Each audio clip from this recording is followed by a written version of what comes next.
Now we are going to discuss the listening section.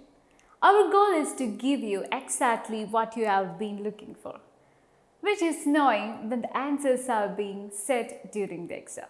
We are going to do this by teaching you all of our secret strategies that enable you to know when the answer is being said by the speaker.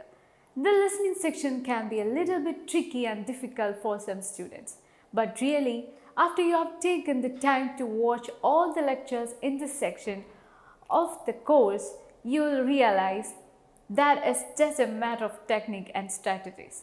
We are going to give you everything that you need to succeed on this section of the test.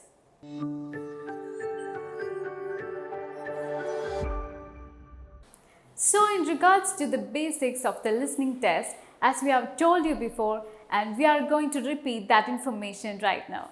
There are 40 questions on the exam. You have a total of 40 minutes on the IELTS listening test.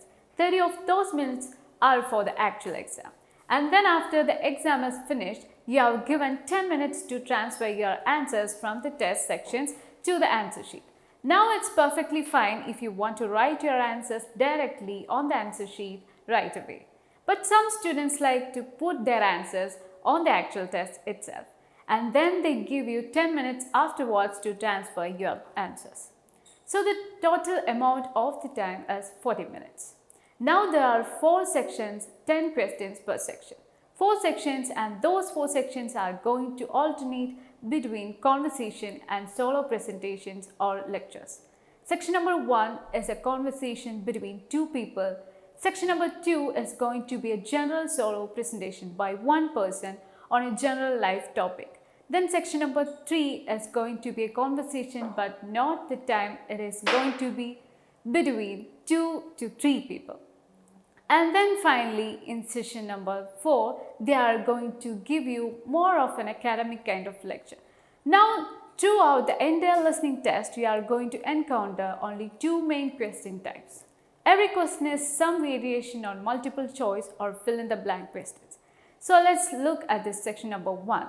First of all, please note that there's been a recent change in the exam where they have eliminated the example at the start of the section number 1.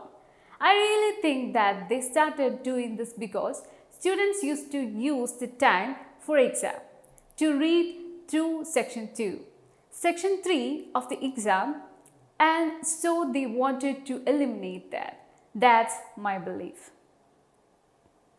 Now section number 1 will be a conversation between 2 people, and it will be on some everyday life topic like booking, working, evening event plans. Typically it will be feel of the blank question. However, it is possible for you to receive some simple multiple choice type of questions also. Okay, so now let's go ahead and move forward with section number 2 of the listening. Now, this is going to be normally a non-academic short presentation or some type of general life topic. They are going to be talking about some new centers that open, some new community project that's going on. That's what they are want to talk about, something they are developing new in the community. But it's going to be a one person speaking. Now you have like a 50 by 50 short of having multiple choices or fill in the blank questions. Section number 2 is a little bit harder than section number 1. Not a lot, not very, not much more difficult than section number 1. Just a little bit more difficult now in section number 2. This is where you will most likely encounter a map question. The map question does not happen every single test, but normally when they do have a map question, it's going to be in section number 2. Alright, section number 3. Now you notice that first we have a conversation, then a solo presentation. Now we are back to a conversation. The only difference is this time. Most likely the conversation is going to be between 2 to 3 people. More and more on the exam. This conversation has been between 3 people. Normally a student two students and a professor talking about some type of academic project that they are working on. Again, you are going to have multiple choice and fill in the blank question. Section 3 is more difficult than Section 2. How do they make it more difficult? Well, they are going to have longer answer choices.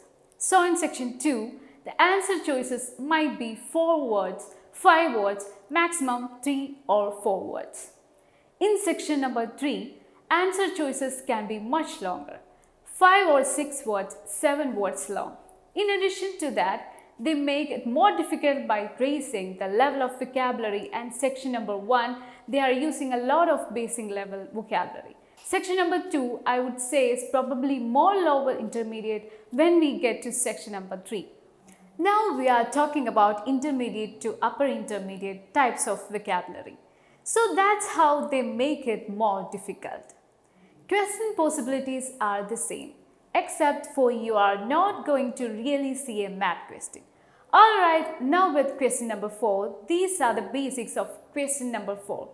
This is where you get into much more of an academic lecture. This is the most difficult section of the exam in terms of listening. There is no break in between. You know, in some of the other sections, you will hear a break between the first 5 questions and the next 5 questions.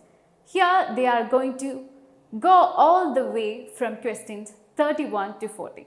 Again, it's more difficult because the nature of the topics are much more academic, and also the vocabulary level is definitely upper intermediate to advanced. The answer choices that we have to listen for are going to be more difficult to spell because they are going to be words that are operating up or intermediate to advanced. So that's how they are playing around here. That's what they are doing to make it more difficult for you. But you can do it, you can handle it. It's just a matter of you being able to watch out for the tricks and the traps that they are using and practicing the right kind of way. And we are going to teach you how to do that. Here is some helpful information when it comes to the IELTS exam. As I have said already, it gets progressively more difficult. So that means that in section 1 and 2, you have to do a very good job because section 3 is more difficult. Section 4 is very difficult. The test gets progressively more difficult. Next, the listening for the IELTS is listening, comprehension, which are listening tests. And that distinction is very important for you to understand. A listening test might be listening for this word that I can say and then writing down that word. Right? Listening comprehension is where they are trying to test your ability to comprehend what you heard.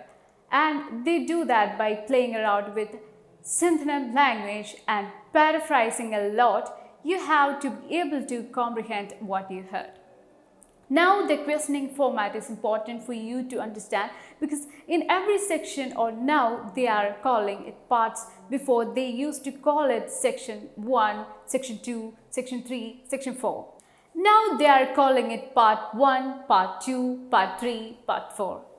But the questioning format, the questions come one after the other. Question 1 as soon as they finish giving the information to answer question number 1. They are going to question number 2, they are not giving you any time. There is only a short break between each section.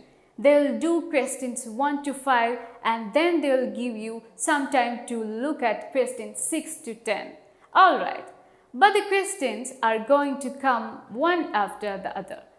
There is no time for a note-taking, you have to be able to listen and write simultaneously. That's the answering process. Your spelling must be perfect. That's really important. And you please read the instructions because you cannot go over the word limit. Alright, coming up next, we are going to go over the listening question types and we are going to introduce you to some of the basic strategies surrounding in the listening question types. Alright, I'll talk to you soon. Thanks for joining us.